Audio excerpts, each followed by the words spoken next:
Hello friends, എല്ലാവർക്കും നമസ്കാരം. നമ്മുടെ ഇഷ്ടപരമ്പരയുടെ വരാൻ പോകുന്ന ചില വിശേഷങ്ങളിലേക്ക് ഏവർക്കും സ്വാഗതം. അങ്ങനെ മീനു വളരെ സന്തോഷത്തിലാണ്. ഇന്ന് നമ്മുടെ അനുശ്രീയുടെ റിസൾട്ട് വരും, അവൾക്ക് നല്ല മാർക്ക് ഉണ്ടാകുമെന്ന് മീനുവിന് ഉറപ്പാണ് കേട്ടോ. അപ്പം ഓഫീസിൽ പോയി കഴിഞ്ഞാൽ അനുശ്രീ ഒന്ന് വിളിക്കാൻ തന്നെ തീരുമാനിക്കുക. അപ്പോൾ ഓഫീസിൽ ചെല്ലുമ്പോഴേ അനുവിനെ ഫോൺ വിളിക്കാൻ കേട്ടോ. അനു, ഇന്നല്ലേ നിന്റെ റിസൾട്ട് വരുന്നേ എന്ന് ചോദിക്കുക.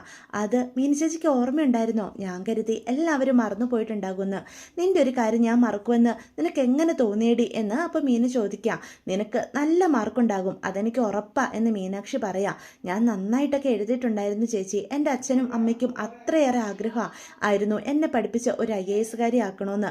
എൻ്റെ അച്ഛൻ്റെ ആഗ്രഹം ഇങ്ങനെയൊക്കെ ആയി പോയല്ലോ എന്ന് പറയാം. നീ എന്ത് വർത്തമാനമാണ് എൻ്റെ അനു ഈ പറയുന്നത്? നിന്റെ മുന്നിൽ ഇനിയും അവസരങ്ങളുണ്ട്. ദേ, ഒരു വാക്ക് നീ പറഞ്ഞാൽ മതി, ഇപ്പം തന്നെ നിന്റെ ഈ കല്യാണ നാടകത്തിലെ എല്ലാ കാര്യങ്ങളും ഞാൻ വീട്ടിൽ അറിയിക്കാം.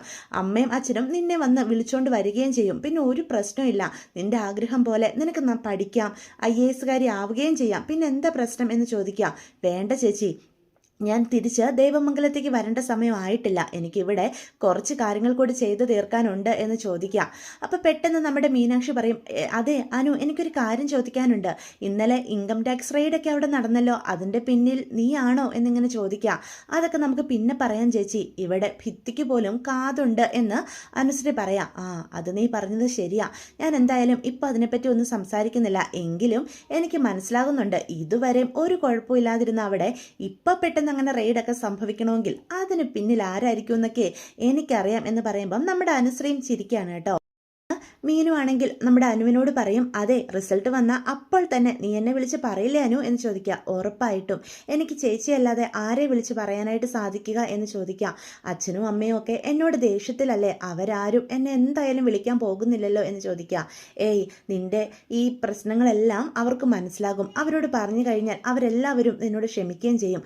ഇപ്പോൾ അവർക്ക് ദേഷ്യമല്ല മോളെ നിന്നോടുള്ളത്, വിശ്വാസവഞ്ചന ചെയ്തല്ലോ എന്നുള്ള സങ്കടം മാത്രമേ അവർക്ക് എല്ലാവർക്കും അവിടെ ഉള്ളൂ എന്ന് മീനാക്ഷി പറഞ്ഞ് മനസ്സിലാക്കുകയാണ്. നീ കണ്ടോ, നിന്റെ റിസൾട്ട് വന്നു കഴിയുമ്പം ഉറപ്പായിട്ടും അമ്മയോട് ഞാനത് പറയും. അമ്മയുടെ മുഖത്തെ സന്തോഷം എനിക്കിപ്പം തന്നെ ഊഹിക്കാവുന്നതേ ഉള്ളൂ എന്ന് പറയാം. അമ്മയ്ക്ക് സന്തോഷമാകുമോ മീനു ചേച്ചി എന്നപ്പോൾ അനുസരിച്ച് ചോദിക്കുക. പിന്നല്ലാതെ എത്ര അമ്മ ദേഷ്യം കാണിച്ചാലും ഉള്ളിനുള്ളിൽ നിന്നെ പറ്റി ഓർത്ത് അമ്മയ്ക്ക് നല്ല കരുതലുണ്ടെന്നേ എനിക്ക് നന്നായിട്ടറിയാം. ഇന്നലെ അവിടെ ഇൻകം ടാക്സ് റെയ്ഡ് വന്നപ്പം ഞാനത് അമ്മയുടെ മുഖത്ത് കണ്ടതാ. അവിടെ എന്തെങ്കിലും പ്രശ്നം ഉണ്ടായാൽ അത് നിന്നെ ബാധിക്കുമോ എന്നുള്ള ടെൻഷൻ നമ്മുടെ അമ്മയുടെ മുഖത്തെ ശരിക്കും ഉണ്ടായിരുന്നടി എന്ന് പറയാം. അത് കേൾക്കുമ്പോൾ നമ്മുടെ അനുവിന് ഒരുപാട് സന്തോഷമാവാണ് കേട്ടോ. അങ്ങനെ അവർ സംസാരിച്ച് ഫോണൊക്കെ കട്ട് ചെയ്യാണ്. അനുവാണെങ്കിൽ ആകെ ടെൻഷൻ അടിച്ച റൂമിൽ അങ്ങോട്ടും ഇങ്ങോട്ടും ഒക്കെ നടക്കുകയാണ് കേട്ടോ. അപ്പം റിസൾട്ട് വന്നു എന്ന് പബ്ലിഷ് ആകുമ്പോൾ തന്നെ ഫോൺ എടുത്ത് അവളുടെ രജിസ്റ്റർ നമ്പറൊക്കെ അടിച്ച് നോക്കുക. അപ്പം റിസൾട്ട് വന്നിട്ടുണ്ട് കേട്ടോ. അവൾക്ക് നല്ല മാർക്കുണ്ട്. നമ്മുടെ അനു ബാലൻ ആഗ്രഹിച്ച പോലെ തന്നെ എല്ലാ വിഷയങ്ങൾക്കും ടോപ്പ് മാർക്ക് മേടിച്ചാണ് കേട്ടോ പാസ്സായിരിക്കുന്നത്. അനുവിൻ്റെ കണ്ണുകളൊക്കെ നിറയുക ആ സന്തോഷം കൊണ്ട്. പെട്ടെന്ന് തന്നെ മീനുവിനെ ഫോൺ വിളിക്കുക. മീനു ചേച്ചി റിസൾട്ട് വന്നു എന്ന് പറയാം. എങ്ങനെയുണ്ട് മോളെ, നിനക്ക് നല്ല മാർക്കില്ലേ എന്ന് ചോദിക്കുക. ഉണ്ട് ചേച്ചി, നല്ല മാർക്കുണ്ട് എന്ന് അനു പറയാൻ കേട്ടോ.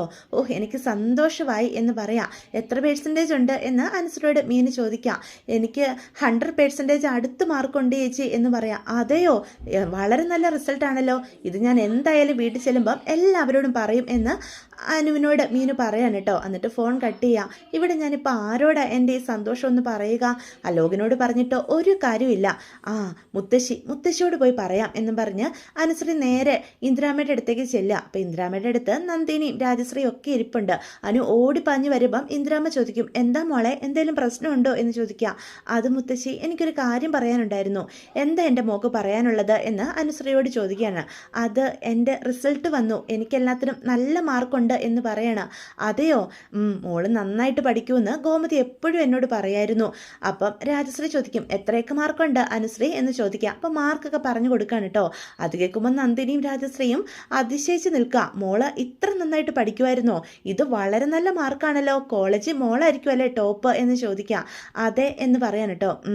ഇത് നമുക്ക് എന്തായാലും സെലിബ്രേറ്റ് ചെയ്യണം, മോൾ ഇവിടെ വന്നിട്ടുള്ള ആ റിസൾട്ട് അല്ലേ, അപ്പം നമുക്കിതൊരു ആഘോഷമാക്കണം എന്ന് പറയാം. അപ്പോൾ അവരുടെ ഈ സംസാരമൊക്കെ കേട്ടുകൊണ്ട് അങ്ങോട്ട് അലോക് കടന്നു വരിക. എന്താ ഇവിടെ എല്ലാവരും ഇത്ര സന്തോഷത്തിൽ നിൽക്കണേ എന്ന് ചോദിക്കുക. എടാ നീ അറിഞ്ഞോ എന്ന് ചോദിക്കുക. എന്താ എന്താ അച്ഛമ്മേ എന്നപ്പം അലോക് ചോദിക്കും. എടാ നിന്റെ ഭാര്യയ്ക്കയുടെ റിസൾട്ട് വന്നു, അവക്ക് നല്ല മാർക്കുണ്ടെന്ന്, കോളേജിൽ തന്നെ ഇവളാ ടോപ്പെന്നാ പറഞ്ഞത്, എന്നിട്ട് നീ ഇതൊന്നും അറിഞ്ഞില്ലേ എന്ന് ചോദിക്കുക. അപ്പം അനുശ്രീ പറയും, ഞാൻ ഈ റിസൾട്ട് വന്നപ്പോൾ തന്നെ അലോകിനെ തിരക്കിയതാ മുത്തശ്ശി, പക്ഷെ അലോകിനെ അവിടെ എങ്ങും കണ്ടില്ല, അതാ നിങ്ങളുടെ അടുത്തേക്ക് ഓടി വന്നത് എന്ന് പറയാം. എന്നാൽ രണ്ടുപേരും കൂടി സംസാരിക്കുക എന്ന് ഇന്ദ്രമ്മ പറയും. അത് പിന്നെ അലോകെ എൻ്റെ റിസൾട്ട് വന്നു, എനിക്ക് നല്ല മാർക്കുണ്ട് എന്ന് പറയാം. അപ്പം എല്ലാവരും ചുറ്റും നിൽക്കുന്നത് കൊണ്ട് തന്നെ അനുവിന് ഒന്നും പറയാൻ കഴിയില്ലല്ലോ, അതുകൊണ്ട് ഇഷ്ടമില്ലാഞ്ഞിട്ടും ഒരു കൺഗ്രാജുലേഷൻസ് കൊടുക്കൂട്ടോ അലോക്, താങ്ക് യു എന്ന് പറയാം. വെറും കൺഗ്രാറ്റ്സിൽ ഒതുക്കിയോ നീ എന്ന് അപ്പം രാജശ്രീ ചോദിക്കുക. പിന്നെ ഞാനെന്താ ചെയ്യേണ്ടത് എന്നപ്പം അലോക് തിരിച്ച് ചോദിക്കൂട്ടോ. എടാ നിന്റെ ഭാര്യ ഇത്രയും നല്ല മാർക്കൊക്കെ മേടിച്ച് പാസ്സായി കഴിഞ്ഞിട്ട് അവളെ ട്രീറ്റ് ചെയ്യേണ്ടത് നിന്റെ ഉത്തരവാദിത്വമല്ലേ? ദേ അനുശ്രയം കൂട്ടിക്കൊണ്ട് നിങ്ങൾ ഒന്ന് പുറത്തൊക്കെ പോയിട്ട് വാ, രണ്ടുപേരും കല്യാണം കഴിഞ്ഞതിന് ശേഷം എങ്ങും പോയിട്ടും ഇല്ലല്ലോ എന്ന് പറയാം. അയ്യോ എനിക്കിപ്പം അതിനെ പറ്റിയൊരു മാനസികാവസ്ഥയിലൊന്നും അല്ല എന്ന് അലോക് പറയാണ്. അപ്പം ഇന്ദ്രമ്മ പറയും, എടാ റെയ്ഡ് നടന്നു, അതും ആലോചിച്ച് ഇരിക്കാൻ പറ്റുമോ? ദേ അതൊക്കെ പിന്നെ നമുക്ക് ആലോചിക്കാം. ദേ നിങ്ങളുടെ കല്യാണം കഴിഞ്ഞിട്ട് അധികം നാളായിട്ട് സമയത്ത് കിട്ടുന്ന ഓരോ നിമിഷവും നിങ്ങൾ സന്തോഷത്തോടെ ഒരുമിച്ചിരിക്കാൻ നോക്കണം, അല്ലാതെ വീട്ടിലെ പ്രശ്നങ്ങൾ തലയിലെടുത്തുകൊണ്ട് നടക്കാൻ നോക്കിയാലേ നിന്റെ ജീവിതം ഒന്നും എത്താതെ പോകും. ദേ മര്യാദയ്ക്ക് നീ അനുശ്രയം കൂട്ടിക്കൊണ്ട് പുറത്തൊക്കെ ഒന്ന് പോയിട്ട് വന്നേ എന്ന് ഇന്ദ്രാബ അന്ന് ആജ്ഞാപിക്കുകയാണ് കേട്ടോ. അച്ചമ്മയുടെ ആ വാക്കുകൾക്ക് മറുവാക്ക് പറയാൻ പറ്റില്ലാത്തതുകൊണ്ട് അലോക് മനസ്സോടുകൂടി സമ്മതിക്കുക. ഇതേ സമയം ഓഫീസ് വിട്ട് വീട്ടിലേക്ക് ചെല്ലുന്ന മീനു വളരെ സന്തോഷത്തിലാണ് കയറി ചെല്ലുന്നത്. അപ്പം മീനുവിൻ്റെ മുഖത്തെ സന്തോഷം കാണുമ്പോൾ ഗോമതി ചോദിക്കും, എന്താ മീനു നിനക്കെന്താ ഇന്ന് ഇത്ര സന്തോഷം, ഓഫീസിൽ ഇന്നെന്തെങ്കിലും സന്തോഷമുള്ള കാര്യം നടന്നോ എന്ന് ചോദിക്കാം. അപ്പം ഇത്രയും അടുത്തുണ്ട്. വളരെ സന്തോഷമുള്ളൊരു കാര്യം നടന്നിട്ടുണ്ട്, അത് എനിക്ക് മാത്രമല്ല ഈ വീട്ടിലുള്ളവർക്കും വളരെ സന്തോഷം ഉണ്ടാകുന്നൊരു വാർത്തയാണ് ഞാൻ പറയാൻ പോകുന്നേ എന്ന് പറയാം. അപ്പം മിത്ര ചോദിക്കും, എന്താ മീൻ ചേച്ചി അത്, സസ്പെൻസ് ഇടാതെ കാര്യം പറ എന്ന് പറയാലോ. അപ്പം ഗോമതി ശ്രദ്ധിക്കുന്നുണ്ടേ, നമ്മുടെ അനുശ്രീയുടെ റിസൾട്ട് വന്നു, അവൾക്ക് നല്ല മാർക്കുണ്ട്, കോളേജിൽ തന്നെ ടോപ്പ് ആയിരിക്കുന്നത് അവളാ എന്ന് പറയാം. അതെയോ എന്ന് മിത്ര പറയും. അല്ലെങ്കിലും അനു നന്നായിട്ട് പഠിക്കുന്ന കുട്ടിയാണ്, അവൾക്ക് നല്ല മാർക്ക് കിട്ടുമെന്ന് എനിക്കറിയായിരുന്നു എന്ന് പറയുമ്പം ഗോമതി മീനുവിനോട് പറയും, എടി നിന്നോട് ഞാൻ രാവിലെ തന്നെ പറഞ്ഞതല്ലേ അനുവിൻ്റെ ഒരു കാര്യം പറഞ്ഞുകൊണ്ട് എൻ്റെ അടുത്തേക്ക് വരരുതെന്ന്, എന്നിട്ട് നീ പിന്നെ എന്തിനാടി ഇവിടെ വന്ന് അവളുടെ റിസൾട്ടിൻ്റെ കാര്യം പറഞ്ഞത്? അവൾ ജയിക്കുമോ തോൽക്കുമോ എന്താണെന്ന് വെച്ചാൽ ചെയ്തോട്ടെ, ഞങ്ങളെ അത് ബാധിക്കില്ല, എന്നെ എൻ്റെ ബാലേട്ടനെയും എന്ന് ഗോമതി പറയാണ്. അതെനിക്കിപ്പം മനസ്സിലായി, അനുവിൻ്റെ റിസൾട്ട് കേൾക്കാൻ ഒരാൾ ആകാംക്ഷയോടെ നിന്നതൊക്കെ ഞാനും മിത്രയും കണ്ടു ഇല്ലേ മിത്ര എന്ന് ചോദിക്കുക. അപ്പം മിത്ര പറയും, അപ്പച്ചി ഇനി എത്ര നാടകം കളിച്ചിട്ടും കാര്യമില്ല, അപ്പച്ചിക്ക് അറിയാനുള്ള ആകാംക്ഷ മുഖത്തെഴുതി വെച്ചിട്ടുണ്ടായിരുന്നു എന്ന് പറയാം. അത് ഒന്നുമല്ലേലും അവൾ നന്നായിട്ട് പഠിക്കുന്ന കുട്ടിയല്ലേ, ഈ പ്രശ്നങ്ങൾക്കിടയിൽ കിടന്ന് അവൾ പഠിക്കാതെയും ഒന്നും എഴുതാതെ വിട്ടിട്ടുണ്ടാകുമെന്ന് ഞാൻ കരുതിയത്, അതുകൊണ്ട് തോറ്റോ ഇല്ലയോ എന്ന് അറിയാനായിട്ട് ഒന്ന് ശ്രദ്ധിച്ചെന്നേ ഉള്ളൂ, അല്ലാതെ അവളോടുള്ള സ്നേഹം കൊണ്ടൊന്നും അല്ല എന്ന് പറയൂട്ടോ ഗോമതി. അത് കേൾക്കുമ്പോൾ മീനു പറയും, ആയിക്കോട്ടെ, അമ്മയ്ക്ക് അനുവിനോട് ഒരു സ്നേഹവും ഇല്ല എന്ന് ഞാൻ സമ്മതിച്ച് തന്നിരിക്കുന്നു എന്ന് പറയാം. ദേ ഇനി അവളുടെ ഒരു കാര്യത്തിലും ഇടപെടണ്ട, എങ്ങനെ പഠിക്കുന്ന കുട്ടിയായിരുന്നു, അവളുടെ ജീവിതം എങ്ങനെ പോകേണ്ടതായിരുന്നു, അവളെ പഠിപ്പിച്ച് വലിയൊരു IAS ആക്കണമെന്നായിരുന്നു ബാലേട്ടൻ്റെ ആഗ്രഹം. എന്നിട്ട് അതെല്ലാം ഇട്ടെറിഞ്ഞുകൊണ്ട് ഇപ്പോൾ ആ കൃഷ്ണമംഗലത്ത് അലോകിൻ്റെ ഭാര്യയായിട്ട് അവിടെ ഒതുങ്ങി കൂടിയില്ലേ അവളെന്നും പറഞ്ഞ് ഗോമതി സങ്കടപ്പെടുക. അപ്പം മീനു പറയും, എവിടെ നശിച്ചെന്ന അമ്മ പറയുന്നത്, അവൾക്ക് മുന്നിൽ ഇനിയും അവസരങ്ങളുണ്ട്.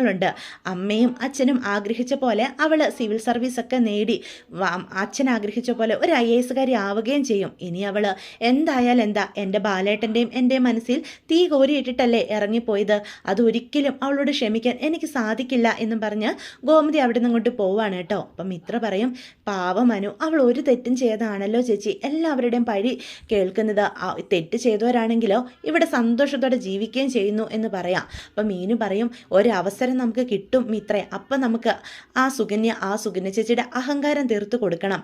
അനുവിന് വാക്കു പറഞ്ഞതുകൊണ്ടാണ്, അല്ലെങ്കിൽ അവളെ പറ്റിയുള്ള എല്ലാ കാര്യങ്ങളും ഞാൻ ഇപ്പം തന്നെ വീട്ടിൽ പറഞ്ഞേനെ, ആണെങ്കിൽ ഇവിടെ ഉള്ളവർ അപ്പം തന്നെ അവളെ പോയി വിളിച്ചോണ്ട് വരികയും ചെയ്തേനെ. അപ്പം മിത്ര പറയും, അവൾക്ക് വാശിയല്ലേ ചേച്ചി, അവൾക്ക് എന്തൊക്കെയോ ലക്ഷ്യങ്ങളുണ്ട്, അതൊക്കെ അവൾ നേടിയെടുത്തതിന് ശേഷം സത്യങ്ങൾ എല്ലാവരോടും അവളായിട്ട് തുറന്നു പറയാമെന്നല്ലേ പറഞ്ഞത്, അതുവരെ നമുക്ക് ക്ഷമിക്കാം. അപ്പം അനുവിനോടുള്ള അപ്പച്ചിയുടെയും അങ്കിളിൻ്റെയും ഒക്കെ ദേഷ്യം മാറുകയും ചെയ്യും, പഴയ രീതിയിൽ അവരുടെ അനുമോളെ അവർ സ്നേഹിക്കുകയും ചെയ്യും, ഏട്ടന്മാരുടെ പുന്നൊരു അനീതിയായിട്ട് അവൾ മാറുകയും ചെയ്യും. ഇപ്പം തന്നെ ആര്യന് അവളെ ഒരു തരി പോലും വിശ്വാസക്കുറവില്ല, അവളെ അവൻ ട്രാപ്പ് ചെയ്ത് ചെയ്തത് തന്നെയാണെന്ന് എപ്പോഴും പറയും ചേച്ചി, അത്രയ്ക്ക് വിശ്വാസമാണ് അനുമോളെ എന്ന് പറയാം. അപ്പം നമ്മുടെ മീനു പറയും, അതെ അനു നമ്മളെ ആരെയും ചതിച്ചിട്ടില്ല, നമ്മുടെ എല്ലാവരുടെയും അഭിമാനത്തിനു കൂടി വേണ്ടിയാ ആ പാവം അലോകിനെ കല്യാണം കഴിച്ചെന്ന് കള്ളം പറഞ്ഞ് അവിടേക്ക് പോയത്. അവളുടെ ജീവിതം ഒരിക്കലും നശിച്ചു പോകാൻ നമ്മൾ അനുവദിച്ചുകൂടാ. കുറച്ച് ദിവസം കൂടി അവൾ എന്താ ചെയ്യുന്നതെന്ന് നമുക്ക് ശ്രദ്ധിക്കാം. അതിനുശേഷവും അവൾ ആ നാടകം തുടരുവാണെങ്കിൽ നമുക്ക് അവൾക്ക് കൊടുത്ത വാക്ക് മറന്നിട്ട് എല്ലാ സത്യങ്ങളും എല്ലാവരെയും അറിയിക്കണം എന്ന് മീനു പറയാൻ കേട്ടോ. അപ്പം ഇത്രയും അതിനോട് ശരി വെക്കുകയാണ്. സമയം നമ്മുടെ ബാലനും ദേവിയും കടയടച്ച് വരുമ്പോഴും മീനും ഇത്രയും കൂടി വാർത്ത പറയുന്നുണ്ട്. അത് കേൾക്കുമ്പോൾ ദേവിക്ക് ഒരുപാട് സന്തോഷമാകുന്നുണ്ട്. അനുമോളുടെ റിസൾട്ട് വന്നോ, നല്ല മാർക്ക് കിട്ടിയോ, ദൈവമേ ഇന്നിവിടെ അനുമോൾ ഉണ്ടായിരുന്നെങ്കിൽ ഒരു ഉത്സവം ആവേണ്ട വീടായിരുന്നില്ലേ എന്ന് ദേവി പറയാം. അത് കേൾക്കുന്ന ബാലനും നെഞ്ചിൽ ഒരു കുത്തി ഇറക്കുന്ന പോലെ തോന്നുകയാണ് കേട്ടോ. അത്രയും നല്ല മാർക്ക് മേടിച്ചതിൽ ബാലന് സന്തോഷം തോന്നുക. പക്ഷെ ബാലൻ ഒരു അക്ഷരം മിണ്ടാതെ അകത്തേക്ക് കയറി പോവുക. അപ്പം ബാലൻ്റെ ആ നിസ്സംഗതയോടെയുള്ള പോക്ക് കാണുമ്പം എല്ലാവർക്കും സങ്കടം വരിക. അപ്പം പിന്നാലെ ഗോമതിയും ചെല്ലുക, ബാലേട്ടൻ ഒന്നും ഓർത്ത് വിഷമിക്കണ്ട, നമ്മളെ ഉപേക്ഷിച്ചു പോയ അവളെ നമുക്കും വേണ്ട ബാലേട്ട എന്ന് ഗോമതി പറയാം. എങ്ങനെയാ അവളെ മറക്കാനായിട്ട് സാധിക്കുക? അത്രയേറെ സ്നേഹിച്ചതല്ലേ ഞാൻ, എൻ്റെ ബാക്കി എല്ലാ മക്കളെക്കാളും അവളെയല്ലേ സ്നേഹിച്ചത് എന്ന് ബാലൻ പറയാം. ഇന്ന് അവൾ നല്ല മാർക്ക് മേടിച്ചു, അതിലെനിക്ക് ഒരുപാട് സന്തോഷമുണ്ട്. അവളുടെ ഭാവി ഇതോടുകൂടി തീർന്നില്ലേ? ഈ മാർക്കും വെച്ച് അവൾ എങ്ങനെ പഠിച്ച് മുന്നേറേണ്ട പെൺകുട്ടിയാ? ഇതിപ്പം അവിടെ മുന്നോട്ടിനി അവളുടെ പഠിത്തം വലുത് നടക്കുമോ? ആ കൃഷ്ണമംഗലത്ത് അവിടുത്തെ വെറും ഒരു അടുക്കളക്കാരിയായിട്ട് അവൾ മാറില്ലേ എന്ന് ചോദിക്കുക. ബാലേട്ട അതൊന്നും ഓർക്കണ്ട, അവൾ നമ്മളെല്ലാം ഉപേക്ഷിച്ച് ഇറങ്ങിപ്പോയതല്ലേ, അവളുടെ സ്വന്തം ഇഷ്ടപ്രകാരമായിട്ട് അവൾ തിരഞ്ഞെടുത്ത ജീവിതമല്ലേ എൻ്റെ ബാലേട്ടൻ, അതോർത്ത് ഇനി ഉരുകണ്ട എന്ന് ഗോമതി പറയാൻ കേട്ടോ. എങ്കിലും ബാലൻ്റെ ഉള്ളിൽ അനുവിനെ ഓർത്ത് നല്ല സങ്കടമുണ്ട്. അപ്പോൾ ഇതൊക്കെയാണ് കേട്ടോ വരും എപ്പിസോഡുകളിലെ വിശേഷം. വീഡിയോ ഇഷ്ടപ്പെട്ടുവെങ്കിൽ ചാനൽ സബ്സ്ക്രൈബ് ചെയ്യാൻ മറക്കരുത്, ലൈക്ക് ചെയ്യാനും മറക്കരുത്, നിങ്ങളുടെ അഭിപ്രായങ്ങൾ കമൻറ്റ്സ് വഴി എന്നെ അറിയിക്കാനും മറക്കരുത്.